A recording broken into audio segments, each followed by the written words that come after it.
How to cancel a friend request on Facebook. Hey there, welcome to Insightful Tutorials. Do you want to cancel or delete friend requests sent by others on Facebook? If yes, then you are watching the right video. Without further ado, let's get started. Open Facebook on your device. Tap on the Friends tab available at the top. Then you will see a section called Friend Request. Tap on the See All option. A dedicated friend request page will open up. As you can see, I have currently received only 5 friend requests. However, the list may be long for you. If you wish, you can even sort this list. To do that, tap on the Sort option. By default, the default option is selected. You can choose to sort the list by newest or oldest based on your preference. Once sorted, go through the list of all friend requests you have received and find the ones you want to reject. Once found, tap on the delete button next to each person to cancel their friend request. Please keep in mind that the people whose friend request you just cancelled won't be notified.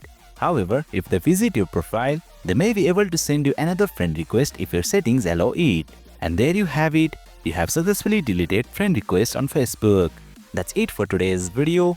If you found this video insightful, please don't forget to hit the like button and make sure to subscribe to our channel for more insightful tutorials.